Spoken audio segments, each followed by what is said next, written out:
मुझे क्या करना चाहिए भाई? जस्ट मिनट रुको। इससे पहले मैं एक काम करता हूँ, वीडियो में जो कैमरा चल रहा है इस कैमरा को मैं बंद कर देता हूँ। बंद करने के बाद हम वीडियो स्टार्ट करते हैं। ठीक है, आई थिंक इसमें थोड़ा लाइकिंग कर रहा है कैमरे की वजह से। सो अप एंड डाउन करेंगे भैया। कैमरा हटो। ठीक है,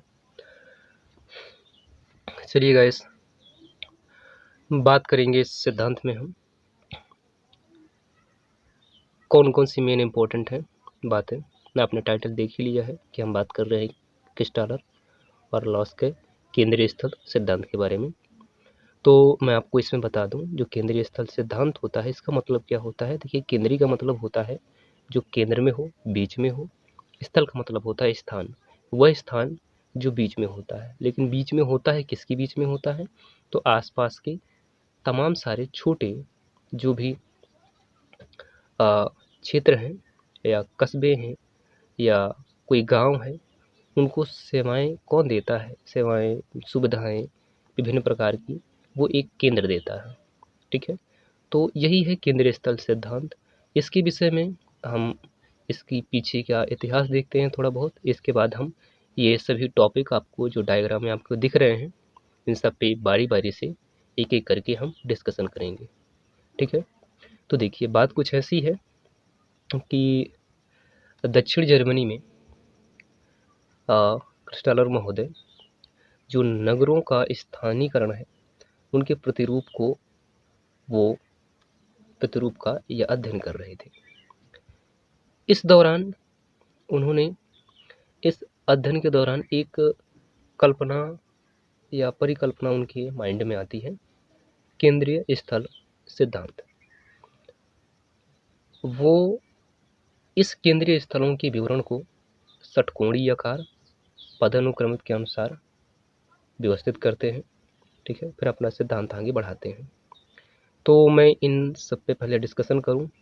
इम्पोर्टेंट होगा कि हम बात करें षटकोणीय आकार क्या है, क्यों दिया गया है, क्या कारण था इसका। फिर हम बात करेंगे क्रमित की या पदानुक्रम की बात करेंगे। ठीक है, तो देखिए, षटकोणीय देने का इनका क्या रीजन था।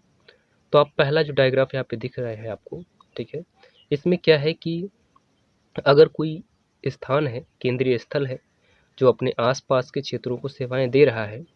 ठीक है, मान लो ये केंद्रीय स्थल है, ये 1 2 3 4 5 और कुछ 6 करके इसके आसपास के क्षेत्र हैं, उन्हें सेवाएं दे रहा है। ठीक है, अब क्या होता है कि कुछ रीजन इसमें छूट जाता है। जैसे आप ये देख रहे हैं, कुछ ये रीजन, कुछ ये रीजन और कुछ ये रीजन, कुछ ये रीजन छूट जा रहा है। ऐसा ये रीजन है जिस क्षेत्र विशेष में सुविधाएं या सेवाएं उपलब्ध नहीं हो पाती हैं। तो इन्होंने इसको क्या किया है, कैंसिल कर दिया है कि भाई साहब ये कैंसिल है, ये उपयोग में नहीं आएगा।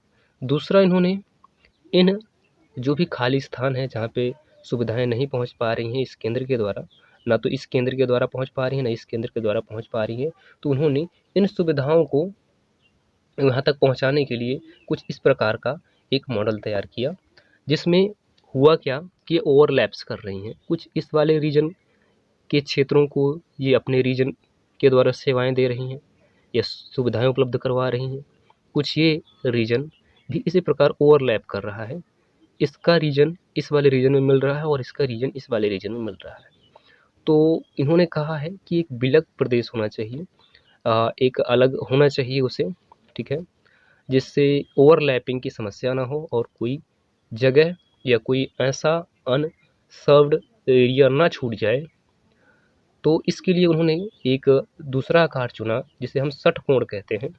ठीक है, षटकोणीय आकार। ठीक है, आप यहाँ पे भी देख सकते हैं, ये षटकोण कहलाता है। षटकोण, इसके अंतर्गत उन्होंने अपना सिद्धांत आगे बढ़ाया है। ठीक है, तो ये आपका क्लियर हुआ षटकोण क्या होता है और किस रीजन से उन्होंने षटकोणीय आकार दिया है। उसके बाद हम बात करते हैं पदानुक्रम की। तो पदानुक्रम क्या होता है, देखिए आप यहाँ पे देख सकते हैं इसको। पदानुक्रम होता है कि जैसे कि एक बड़ी सिटी है, कोई शहर है, आप यहाँ पे देख रहे हैं ये रेड कलर से, एक सिटी है या शहर है, दूसरा आपका टाउन है, टाउन के बाद फिर कोई दूसरा रीजन है या विलेज है, ठीक है, या मार्केट टाउन है, ठीक है। आप यहाँ पे देखें तो एक सिटी है, तो सिटी अपने आसपास के 4 जो इसके आसपास के जो सिटी हैं, जैसे छोटे जो कस्बे हैं, टाउन हैं, उनको ये सेवाएं दे रही है। कौन दे रहा है? ये सिटी, ठीक है। और जो ये वाले कस्बे हैं आपके, सॉरी जस्ट मिनट, ये आपके टाउन हैं, जो आपको पीली बिंदु पे दिखाई दे रहे हैं, ये टाउन है। इनको सुविधाएं कौन दे रहा है? ये दे रहे हैं, आपका सिटी दे रही है। और जो ये केंद्र है, ये टाउन है, तो इनको जो आसपास के क्षेत्र हैं, जो विलेज हैं, इन्हें सुविधाएं दे रहे हैं। तो पहली इसमें हायरार्की या क्रम जो होगा, पद जो होगा, तो सबसे बड़ा होगा आपका सिटी का, उसके बाद आएगा आपका टाउन का, इसके बाद आएगा आपका थर्ड जो लेवल है गांव का। जो सुविधाएं ज़्यादा देगा, ठीक है, वो पहले नंबर पे, जो उससे कम सुविधाएं देता है वो दूसरे नंबर पे होता है, और जो उससे भी कम देता है वो तीसरे नंबर पे आता है, थर्ड नंबर पे, ठीक है। इस प्रकार ये पदानुक्रम आपका ऊपर से नीचे की तरफ चलता रहता है, ठीक है। तो आई होप आपको पदानुक्रम समझ में आया होगा। इसके बाद कुछ एक और पॉइंट है, जैसे वस्तु की परिधि क्या होती है और देहरी क्या होती है। देखिए, वस्तु की परिधि क्या होती है, आप इस डायग्राफ पे देख सकते हैं। ये आपका सर्कल दिख रहा है, यहाँ पे शायद आपको दिख ना रहा हो, लेकिन थोड़ा थोड़ा मैं यहाँ पे ऐसे आपको दिखाने की कोशिश करता हूँ। ये सर्कल है, तो ये इसकी परिधि है। परिधि का मतलब ये है कि वो वस्तु कहाँ तक बिक सकती है, ठीक है, वो वस्तु कहाँ तक बिक सकती है, ये दिखाता है परिधि। तो अगर ये केंद्र है, ठीक है, ये कोई बाजार है या केंद्र है, ठीक है, मान लो, तो यहाँ से कोई वस्तु इतनी दूर तक, इतनी डिस्टेंस तक बिक सकती है, ठीक है, इससे आगे नहीं जा सकती। क्यों नहीं जा सकती? क्योंकि इससे आगे जाएगी अगर वस्तु, तो इसमें दूरी के हिसाब से, भार के हिसाब से किराया बढ़ता है।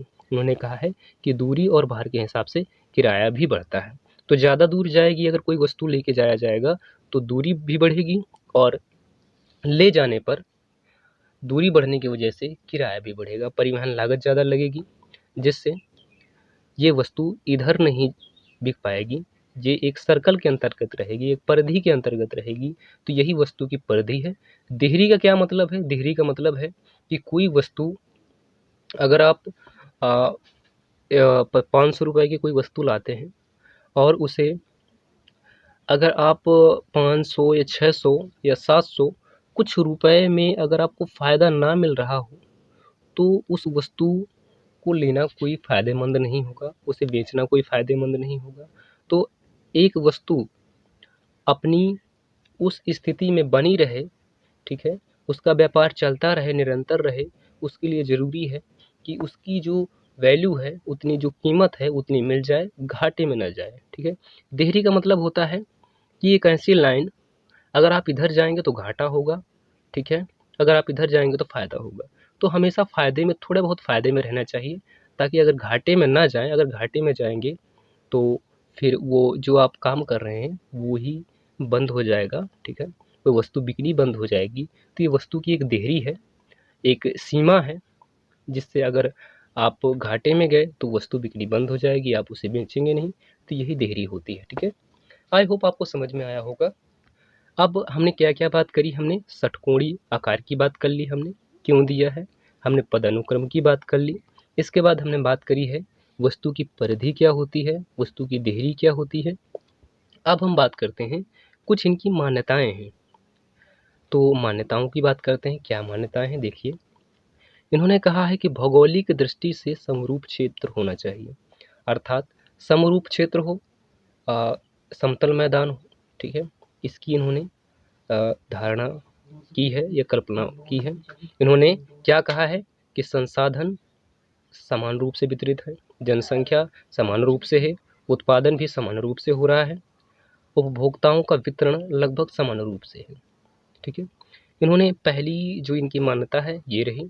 इसके बाद दूसरी मान्यता ये कहते हैं कि केंद्र स्थल या केंद्रीय जो स्थल है, किसी भी दिशा में जाने पर परिवहन मूल्य में दूरी और भार के अनुसार वास्तविक वृद्धि होती है। ठीक है। मूल्य में वृद्धि होती है, जो आपने यहाँ पे देखा देहरी और ये परिधि के हिसाब से मैंने आपको ये डिस्कशन करने की कोशिश की है। तो ये आपकी कुछ परिकल्पनाएं और इसके अलावा मान्यताएं हो जाती हैं। अब हम बात करते हैं इनके जो मेन सिद्धांत हैं जो दिए गए थे, इसमें से बाजार सिद्धांत, परिवहन सिद्धांत और प्रशासनिक सिद्धांत। बात करते हैं पहले हम बाजार सिद्धांत की। बाजार सिद्धांत में हम बात करते हैं, तो पहले मैं इसे आपको समझाऊं, इससे पहले आप के का समझ लीजिए। के क्या होता है? के का मतलब होता है कितने। कितने आसपास के जो भी क्षेत्र हैं, जैसे कोई सिटी है तो अपने आसपास के कितने टाउन को, कितने कस्बों को वो सेवाएं प्रदान कर रहा है, ठीक है।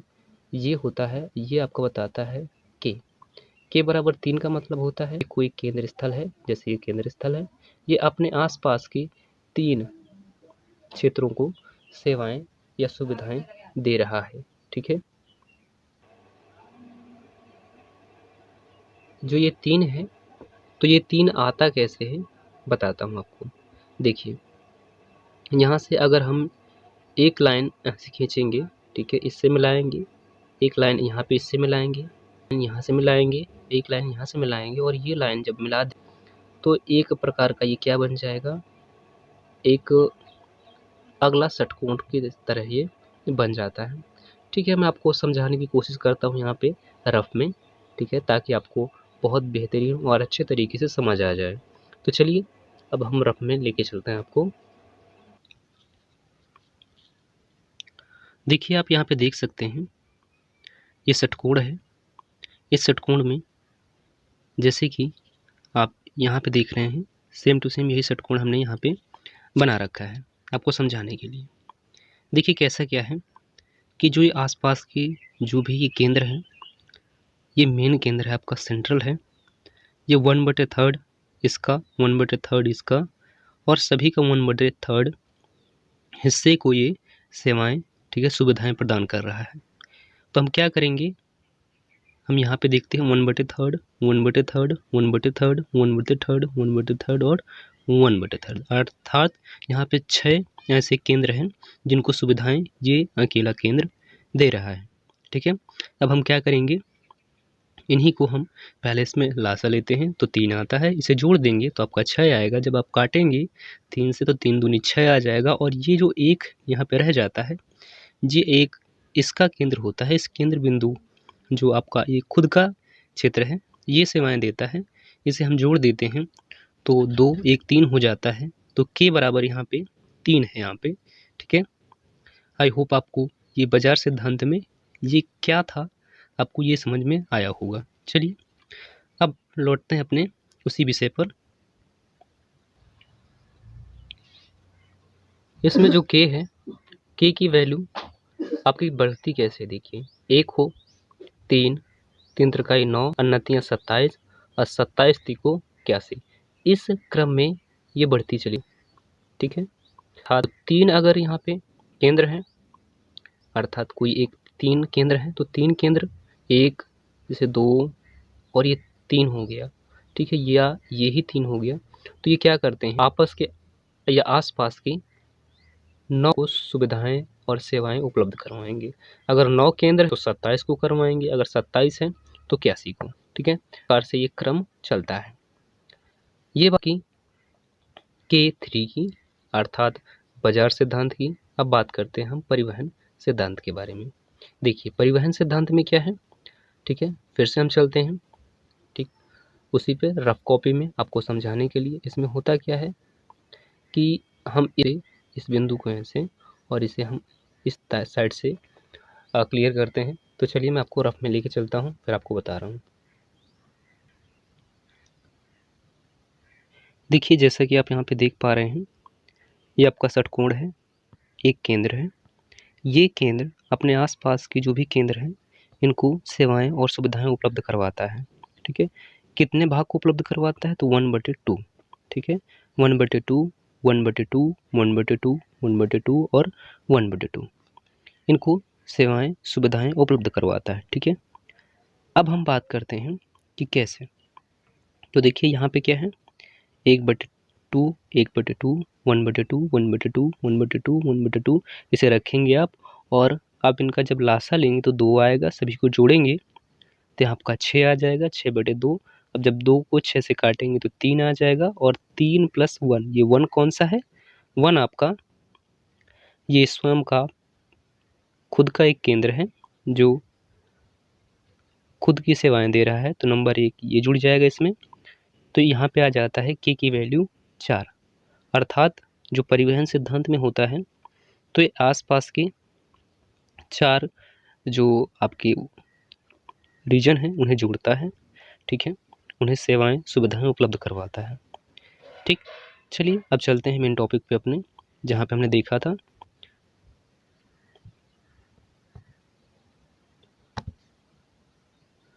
अब हमारा इसमें जो लास्ट है प्रशासनिक सिद्धांत, इस पे बात करते हैं। तो इसका आपका मान होता है K4, K7, ठीक है। K7 में क्या होता है कि एक केंद्र होता है, प्रशासनिक केंद्र है, जो अपने आसपास की 7 कितने 7 केंद्रों तक सुविधाएं उपलब्ध करवाता है। ये प्रशासनिक सिद्धांत रहता है, ठीक है।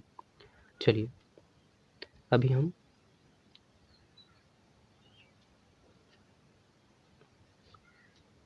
अगर हम इस सिद्धांत के विषय में उपयोगिता की बात करें, क्या वर्तमान समय में ये सिद्धांत उपयोगी है या नहीं है, तो जो इनकी मान्यताएं हैं, इन मान्यताओं के आधार पे ये सिद्धांत कुछ सीमा तक उपयोगी नहीं है, क्योंकि वर्तमान समय में कोई ऐसा आपको एकल प्रदेश नहीं मिलेगा, समरूप क्षेत्र नहीं मिलेगा, जहाँ संसाधन, जनसंख्या, उत्पादक, उपभोक्ता इनका सबका वितरण समान रूप से हो।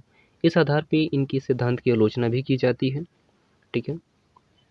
और यहाँ पे जैसा इन्होंने बताया है कि k का मान यहाँ पे 3 है, फिक्स रहता है, 4 है, ये भी फिक्स है, 7 फिक्स है। तो ये आप लॉस जब देखेंगे तो लॉस इसमें इनके जो ये k की वैल्यू है इसका मान डिफरेंट बताते हैं, ठीक है। और लॉस इनके सिद्धांत की आलोचना करते हैं और सुधार भी करते हैं।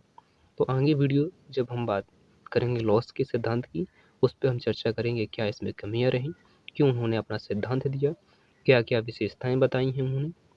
तो चलिए अगले वीडियो पे हम बात करते हैं।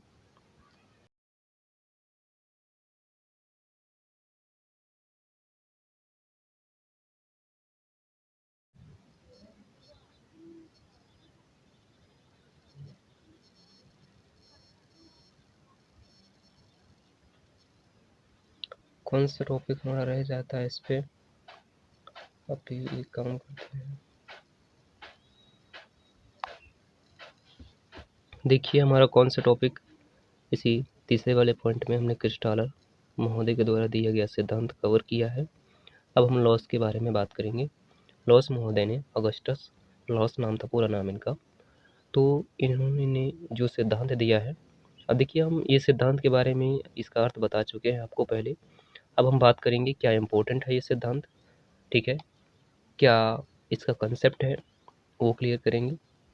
तो देखिए ये सिद्धांत 1940 में आया हुआ था, इनकी पुस्तक है, उसका नाम है द इकोनॉमिक्स ऑफ लोकेशन, उसमें ये थ्योरी दी गई थी। इसमें एक डिफरेंस है कि जहाँ क्रिस्टालर महोदय दक्षिणी जर्मनी की बात करते हैं, वहीं लॉस महोदय संपूर्ण जर्मनी की बात करते हैं, उसके अध्ययन को प्रस्तुत करते हैं।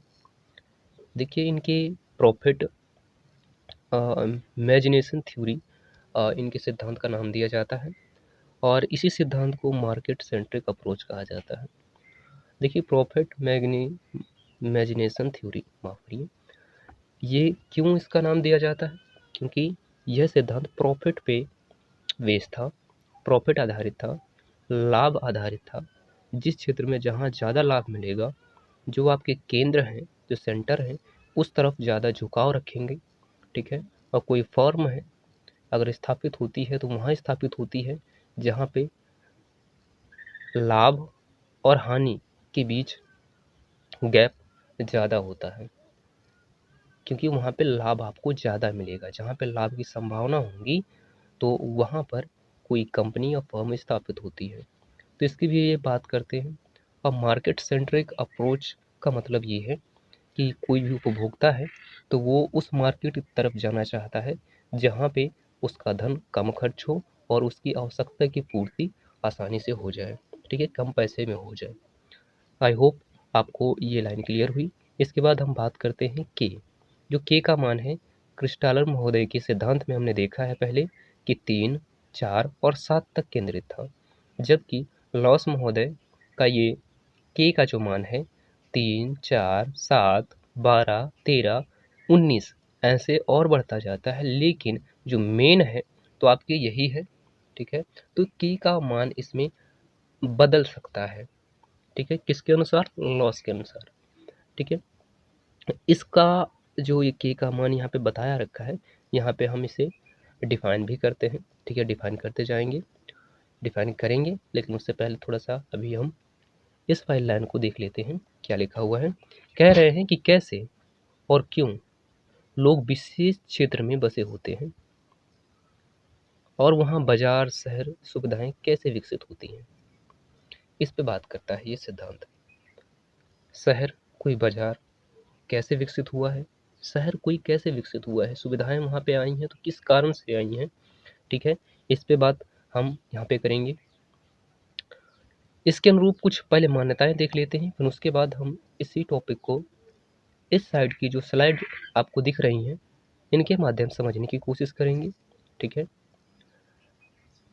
तो चलिए कुछ मान्यताएं देखते हैं पहले। समरूप सपाट सतह होनी चाहिए, वो कहते हैं समान वितरण होना चाहिए, चाहे वो जनसंख्या हो चाहे वो संसाधन हो। इसके अलावा वो कहते हैं कि न्यूनतम दूरी पर बाजार होने चाहिए, बाजार ज़्यादा दूरी पर नहीं होनी चाहिए। आर्थिक और क्षेत्रीय संतुलन बना होना चाहिए, हेक्सागोनल पैटर्न होना चाहिए, जैसा कि आप ये हेक्सागोनल पैटर्न आप देख ही रहे हैं यहाँ पे कैसे है। इसके अलावा उन्हें कहते हैं, अर्थात उन्होंने कहा है कि आर्थिक गतिविधियों की अलग अलग श्रेणियाँ भी होती हैं।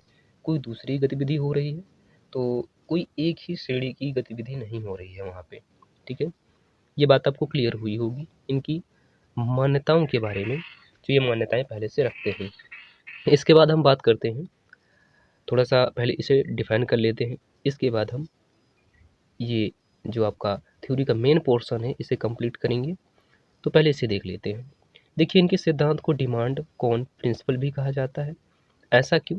क्योंकि इनका मानना था, ये कहते हैं कि कोई भी वस्तु है, जैसे हमने क्रिस्टालर महोदय में देखा था, कोई भी वस्तु है तो डिस्टेंस के आधार पे, अगर डिस्टेंस बढ़ रही है, दूरी बढ़ रही है, तो क्या होगा, परिवहन का खर्चा ज़्यादा बढ़ेगा।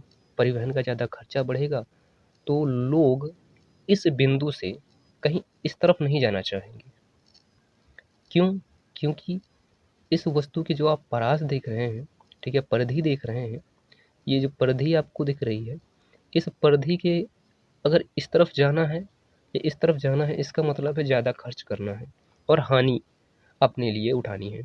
तो लोग हानि नहीं उठाना चाहते, ठीक है, वो उस नज़दीकी मार्केट में रहना चाहते हैं जहाँ से उन्हें आर्थिक लाभ हो सके, ना कि हानि, ठीक है। इससे क्या होगा, ये देखो, जैसे जैसे दूरी बढ़ेगी डिमांड आपकी क्या हो जाएगी भाई साहब, कम हो जाएगी। दूरी बढ़ने से डिमांड कैसे कम हो जाएगी, क्योंकि यहाँ पे लागत बढ़ेगी। जैसे जैसे लागत ज़्यादा होती जाएगी तो लागत ज़्यादा होने की वजह से ये जो डिमांड का जो कर्व है ये धीरे धीरे गिरता चला जाएगा। अगर आप इतना दूरी पे जाएंगे तो डिमांड कहीं यहाँ पे है आपकी, अगर आप पास हैं तो देखिए इसकी डिमांड कहीं यहाँ पे है, ठीक है। अगर आप यहाँ पे हैं, केंद्र पे है, जहाँ पे कोई बाजार स्थित है, तो वहाँ पे इसकी मांग आपकी बहुत ज़्यादा हो जाती है। तो ये आपका डिमांड कौन प्रिंसिपल कहलाता है, ठीक है। यहीं पे यहाँ पे बता रखा है, यहाँ पे देखिए कि जैसे इसमें अगर प्राइस की भी बात करें, प्राइस और मूल्य को भी शामिल करते हैं, मांग और पूर्ति, जो कि अर्थशास्त्र का बहुत इम्पोर्टेंट एक पहलू है, उसे भी शामिल करते हैं कि जैसे जैसे अगर कीमत बढ़ती जाती है, ये बढ़ रही है, तो डिमांड भाई साहब आपकी घटती जाती है। ये नीचे की तरफ ग्राफ आता जाता है। देखिए इस ग्राफ में आप देखते हैं कि कीमत इतनी बढ़ गई है तो डिमांड कहाँ से आ गई है, यहाँ से गिर करके आपकी 20 ठीक है। यहाँ पे 20 की कुछ वैल्यू लिखी है जो मूल्य को, डिमांड को दर्शाती है, तो 20% है या कुछ मान लीजिएगा आप, उसके आधार पे यहाँ तक आपकी रह जाती है। जबकि अगर रुपए यहाँ पे इतने होते हैं, अगर मैं रुपए का उदाहरण दे रहा हूँ, अगर इतने होते हैं तो डिमांड यहाँ पे कितनी है, 35 के करीब डिमांड है, 35% मैं बोल रहा हूँ यहाँ पे, तो उसके करीब यहाँ पे डिमांड है। ठीक है, तो ये डिमांड और पूर्ति को भी अपने आप में इंक्लूड करते हैं एक तरह से। ठीक है। अच्छा, हमने क्या बात करी अभी, हमने मान्यताओं की बात करी, हमने बात करी डिमांड कौन प्रिंसिपल क्या होता है। अच्छा, इन्होंने वस्तु की परास की बात करी थी। ठीक है, जो परिधि होती है उसकी भी बात करी है उन्होंने। ठीक है, तो हमने परिधि की बात कर ली है कि कोई व्यक्ति अगर खरीदने जाता है कुछ तो एक परिधि के अंतर्गत ही जाएगा। ठीक है, ज़्यादा दूर नहीं जाएगा वो। ओके, तो चलिए, हमने यहाँ पे जाना कि इन्होंने के का मान अलग अलग बताया है और इसके अलावा कुछ मान्यताएं बताई हैं। इसके अलावा डिमांड कौन जो प्रिंसिपल है वो कैसे कार्य करता है ये भी हमने जान लिया। अब हम बात करते हैं यहाँ पे जो इनका प्रॉफिट मैजिनेशन, सॉरी पढ़ने में थोड़ा सा वो हो जाता है, मैजिनेशन थ्योरी। तो ये क्या बात करती है, इसे हम अच्छे प्रॉपर तरीके से डिफाइन करने की कोशिश करते हैं। तो देखिए, यहाँ पे एक कर्व है। ठीक है, ये आप एक लाइन देख पा रहे हैं, ये प्रॉफिट की लाइन दिखाती है, किसकी, प्रॉफिट की लाइन है। जबकि एक दूसरी जो लाइन है ये हानि की लाइन है, लॉस की, हानि की लाइन है। अगर इस वाले पॉइंट पे देखें तो यहाँ पे हानि ज़्यादा है जबकि लाभ आपका कम है। हानि यहाँ पे ज़्यादा है और लाभ कम है, तो यहाँ पे कोई फर्म स्थापित हो ऐसा होना मुमकिन भी नहीं है। ठीक है, इस पॉइंट पे होगी क्या, नहीं, यहाँ पे जितना आपने कमाया उतना तो आपका चला गया। तो यहाँ पे कोई स्थापित करना चाहेगा क्या, क्या आप कोई जैसे उद्योग खोलना चाहेंगे या व्यापार करना चाहेंगे तो क्या आप उस बिंदु पे करेंगे, उस उस स्थिति में करेंगे जब आपके पास कुछ आप खरीदने जाते हैं और आपका बचता भी नहीं है, आप बेचते हैं और बचता भी नहीं है, तो यहाँ पे तो आप उस व्यापार को चलाना नहीं चाहेंगे इस स्थिति में ना। तो इसी प्रकार यहाँ पे आगे बता रहे हैं कि देखिए यहाँ पे इस वाले रीजन पे आप देखें तो यहाँ पे लाभ बढ़ रहा है, तो यहाँ पे होगी क्या, यहाँ पे हो सकती है, लेकिन उसे देखा जाएगा सर्वाधिक लाभ कहाँ पे है, तो इस बिंदु पे सर्वाधिक लाभ है और हानि थोड़ी कम है, हानि थोड़ी कम है इससे लाभ से, लाभ यहाँ पे ज़्यादा है, अंतर हानि और लाभ में ज़्यादा है। तो कोई कंपनी या फर्म कहाँ पे स्थापित हो रही है, इस बिंदु पे स्थापित हो रही है, क्योंकि यहाँ पे प्रोडक्टिविटी ज़्यादा है। ठीक है, ज़्यादा यहाँ पे लाभ मिलने की संभावना है। तो ये किसको इंक्लूड करते हैं, आर्थिक दृष्टिकोण को इंक्लूड करते हैं इस पे। ठीक है, ये बात रही इसकी। अब बात करते हैं कि अगर हमारा प्रोडक्शन सरप्लस हो जाता है, ज़्यादा उत्पादन हो जाता है, तो search of a new market, एक नए मार्केट की सर्च होने लग जाती है। इसलिए क्या होता है कि आपका जो हेक्सागन है, हेक्सागन, तो ये आपका रोटेट किया जाता है। रोटेट किया जाने का मतलब उन्होंने कहा है कि ये रोटेट किया जाएगा। क्यों किया जाएगा, देखिए पहले इसमें उन्होंने बताया है कि आप देख पा रहे हैं कि ये जो रेड लाइन से एक हेक्सागन बना हुआ है। ठीक है, या तो फिर हाँ ठीक है, रेड लाइन ही देख लेते हैं।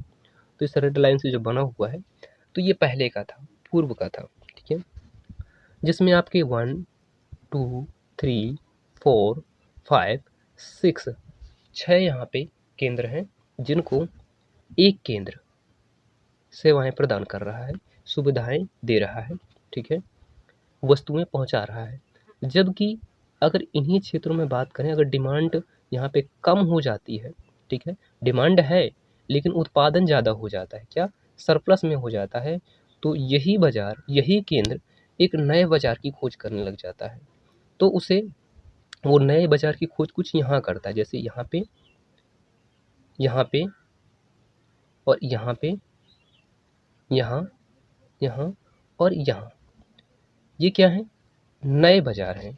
ठीक है, नया क्षेत्र है जो विस्तारित हो रहा है। तो किसका प्रतिनिधित्व करता है, ये आपके प्रतिनिधित्व करता है 12 अर्थात 12 का। इसमें क्या हुआ है, आपके पहले 6 थे, इसके अलावा 6 और मिले, तो कितने आप हो गए, 12। तो के की वैल्यू कितनी हो गई यहाँ पे, 12। इस प्रकार से और ये रोटेट करते जाते हैं। ठीक है, ये रोटेशन हेक्सागोन का रोटेट करते जाते हैं। तो ये यहाँ पे प्रतिरूप आगे बढ़ता जाता है, जैसे 13 19 ऐसे करके ये बताते हैं, हेक्सागोन के बारे में बताते हैं। ठीक है, आई होप और मैं होप इसलिए कर रहा हूँ कि आपको शायद ये समझ में आया होगा। ठीक है, चलो आगे देखते हैं। इस वाले पॉइंट पे देखें तो यहाँ पे एक केंद्र है, ठीक है, जो अपने आसपास के जितने भी रीजन हैं उन्हें सेवाएं या सुविधाएं पहुंचा रहा है, सर्विस उन्हें दे रहा है। और कुछ क्षेत्र और भी हैं, कुछ रीजन और हैं, तो अपने आसपास के क्षेत्रों को भी सर्विस दे रहे हैं। और कुछ जो एरिया हैं यहाँ इमर्ज दिख रहे हैं आपको, डॉट डॉट लाइन दिख रही है छोटी छोटी की, तो ये कह रहा है इमर्ज रीजन है जो आगे बढ़ने वाले हैं। ठीक है, ये तो किसका ये बता रहा है, बाजार का विस्तार बता रहा है। किसका बता रहा है, बाजार का विस्तार बता रहा है, या शहर का बता रहा है कि कैसे विकसित हो रहे हैं। तो ये इस टाइप से विकसित हो रहे हैं। ठीक है, अच्छा अब यहाँ पे एक कंसेप्ट और इसमें जोड़ा है कि कुछ जो सिटी होती हैं तो वो रिच सिटी होती हैं, अमीर सिटी होती हैं, और कुछ गरीब सिटी होती हैं। ठीक है, यहाँ पे अमीर जो सिटी होती हैं उस तरफ आपके जो मेन केंद्र होता है उसका फोकस होता है। ठीक है, इस तरफ यहाँ पे देखिए आप रेड कलर आप यहाँ बिंदु देख रहे हैं, एक यहाँ पे है, एक रेड कलर आपका यहाँ पे है। तो ये क्या शो करता है कि आपका इस केंद्र से इस केंद्र की तरफ ये इसका प्रसार, ठीक है, विस्तार हो रहा है। तो रिच सिटी में क्या होता है, आप जानते हैं कि वहाँ पे सड़कें उत्तम बनी होंगी, परिवहन के साधन उत्तम होंगे। इसके अलावा वहाँ पे आर्थिक गतिविधियाँ अच्छी होंगी, किसकी तुलना में, एक ऐसे सिटी की तुलना में जो पुअर सिटी है, गरीब सिटी है। ठीक है, तो ये कंसेप्ट भी यहाँ पे इंक्लूड किया है इन्होंने। इसी को यहाँ पे एक डायग्राफ है, यहाँ पे नीचे रह जाता है, जो आप यहाँ पे ब्लैक कलर पे देख रहे हैं, ये अमीर सिटी की तरफ दिखा रहा है, जो रास्ते या रोड जाते हैं, परिवहन जाता है। तो ये किसको दिखा रहा है, रिच सिटी को। जबकि जो वाइट आप कलर देख पा रहे हैं, ये कलर, ये गरीब या क्या कहते हैं पुअर सिटी को दर्शा रहा है। तो हमने इसमें क्या सीखा अभी तक, हमने सीखा कि क्या मान्यताएं हैं उनकी, और इसके अलावा हमने सीखा के का वैल्यू कैसे यहाँ पे और क्यों, किस कारण से, हमने ये भी देख लिया कि ये बदलती है और हेक्सागन रोटेट कैसे होता है। इसके अलावा कोई फर्म की बात की इन्होंने, तो हमने वो भी देखा कि वो कैसे स्थापित होती है, क्यों स्थापित होती है और कहाँ स्थापित होती है। तो हमने इतने सारे पॉइंट यहाँ पे देखे हैं, और हमने पॉइंट देखा है एक जो यहाँ पे रिच सिटी और पुअर सिटी के बारे में। ठीक है, हमने डिमांड कौन प्रिंसिपल भी देखा। अब हम बात करते हैं यहाँ पे जो उनका एक और है, स्थानिक प्रतिस्पर्धा पर भी ये बल देते हैं। किसमें, स्थानिक प्रतिस्पर्धा पे। यहाँ पे कोई कंपनी ए है या कोई फर्म मान लो, कुछ भी मान लो आप, जो क्या कहते हैं बाजार ही, ठीक है, बाजार ले लेते हैं या शहर ले लेते हैं। तो यहाँ पे दो बाजार हैं, ए और बी है। ठीक है, ए जो बाजार था पहले ये सेवाएं कहाँ तक उपलब्ध कराता था, इस पॉइंट से इस पॉइंट तक। ये पूरा इसका जो आपका डार्क ब्लैक, थोड़ा सा लाइट ब्लैक है, ये सेवाएं दे रहा है, ये सर्विस पहुंचा रहा है इस वाले रीजन को। कब पहुंचा रहा है, जब इसकी क्या परिवहन लागत या लागत आपकी इतनी है, ठीक है, कम लागत है, क्या है, लागत कम जा रही है, क्या हो रहा है, लागत कम है। जैसे लागत बढ़ती है तो इसका क्षेत्र जो है सर्विस देने का वो घट जाता है, वो केवल इतना से जो आपको वाइट कलर में दिख रहा है ये, ठीक है, इतना ही रीजन रह जाता है। क्यों, क्योंकि यहाँ पे प्राइस इंक्रीज हुआ है। ठीक है, प्राइस इंक्रीज हुआ है, मूल्य बढ़ा है, कीमत बढ़ी है। ठीक है, इस वजह से यहाँ पे उसका जो सेवा देने का एरिया था, जो क्षेत्र था जहाँ तक ये पहुँचा रहा था सेवाएं या सर्विसेज, वो कम हो जाता है। तो क्या जो छूट रह जाता है, जो छूट जाता है इसका जो ये जो लाइट ब्लैक है ये रीजन, क्या इसको कोई सर्विस दूसरा केंद्र दे सकता है, तो हाँ, दूसरा जो बी केंद्र है तो वो अब इसको सर्विस प्रोवाइड करने लग जाता है। ठीक है, तो इससे क्या हो रहा है, स्थानिक प्रतिस्पर्धा भी जन्म ले रही है, तो इसको भी इंक्लूड किया है। अंततः हम बात करें अगर, तो क्रिस्टालर और लॉस का जो केंद्रीय स्थल सिद्धांत है, इस सिद्धांत में बात हमारे किसी शहर के विकसित होने की, इसके अलावा उस शहर के विकसित होने से दूसरे शहर भी कैसे विकसित हो रहे हैं, या जो मेन सेंटर है वो बनता कैसे है, उसके अलावा जो कुछ दूसरे सेंटर हैं वो किस प्रकार की सेवाएं देते हैं, ये बताया जा रहा है। ठीक है, अगर हम लॉस के वर्तमान समय में इसके उपयोग की बात करें तो हाँ, कुछ स्थिति तक ये रियलिटी में है, क्योंकि यहाँ पे कभी जो सर्विस दे रहे हैं तो के का मान स्थिर नहीं होता है। ठीक है, ऐसा नहीं है कि के का मान स्थिर ही हो जाए, वो हो सकता है 2 को दे रहा हो, 3 को दे रहा हो, 7 को दे रहा हो, ऐसे करके बढ़ता भी जा सकता है। और हाँ, एक बात और सही लग रही है कि जो फर्म होती है तो फर्म हमेशा लाभ की उस केंद्र बिंदु पर अपने आप को स्थापित करना चाहती है जहाँ से उसे घाटा ना हो। दूसरी बात, जो हेक्सागन का रोटेशन कर रहे हैं ये, तो एक नए मार्केट की खोज हर एक वो उपभोक्ता या विक्रेता करता है जहाँ से उसका सामान ज़्यादा बिक जाए। अगर ज़्यादा उत्पादन आप कर लेते हैं तो आप एक नए मार्केट की खोज करने लग जाते हैं। नए मार्केट की जब आप खोज करेंगे तो आपकी जो अपॉर्चुनिटी है, ठीक है, विक्रय करने की, वो ज़्यादा बढ़ जाती है। ठीक है, तो आपका ये वाला हेक्सागोन भी आपको काफ़ी ठीक प्रतीत होता है। इसके अलावा जो मान्यताएं हैं, मान्यताओं के आधार पर इनकी आलोचना की जा सकती है कि कोई भी समरूप सपाट सतह नहीं हो सकती। जनसंख्या का अब वर्तमान समय में वितरण समान नहीं है। पहले के हिसाब से ये इनका क्या सोच थी, क्या विचार था, शायद ये उस समय की स्थिति रही होगी, लेकिन वर्तमान में संसाधन भी भिन्न भिन्न है और भिन्न भिन्न तरीके से कहीं ज़्यादा तो कहीं कम है। और न्यूनतम दूरी पर बाजार हो, ये न्यूनतम दूरी पर बाजार हो, इस पे आलोचना की जा सकती है कि कुछ साधन हो गए हैं जिससे हम क्या कहते हैं, अब हमें जाने की ज़रूरत नहीं पड़ती, जैसे ऑनलाइन भी हम मंगवा सकते हैं। ठीक है, तो ये भी कुछ रीज़न हो सकता है। शायद मेरा ऑनलाइन ये कहने का उदाहरण थोड़ा सा शायद फिट ना बैठे, क्योंकि इसमें उसका परिवहन भी लग जाता है थोड़ा बहुत, तो ये आप अपने हिसाब से समझ लेना। ठीक है, बाकी हमारा कंसेप्ट यही रहता है, इसमें मेन कंसेप्ट यही है कि लॉस महोदय ने क्रिस्टालन महोदय के सिद्धांत को और इन्हेंस किया है और बढ़ाया है और इसे व्यवहारिकता में लाने की कोशिश की है।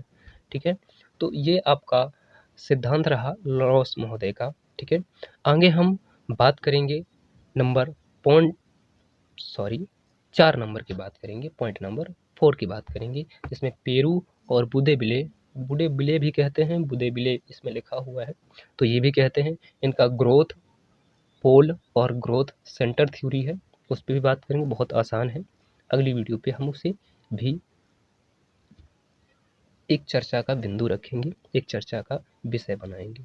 चलिए दोस्तों, यहीं तक हमारी ये वीडियो रहेगी, मिलते हैं एक नेक्स्ट वीडियो पे। ठीक है, तो आप तब तक अपने दूसरे सब्जेक्ट हैं, ठीक है, उन्हें आप देखिए, और कोई डाउट हो या किसी भी वीडियो पे आपको ऐसा कुछ लगे कि इसमें कुछ जोड़ा जाना चाहिए तो आप बता सकते हैं, हम उसकी कोशिश करेंगे, उसका प्रयास करेंगे कि उसे बेहतरीन तरीके से आपको प्रोवाइड किया जाए, दोबारा प्रोवाइड किया जाए। ठीक है, तो चलिए, जहीं तक हमारा ये वीडियो है, मिलते हैं किसी अगले वीडियो पे।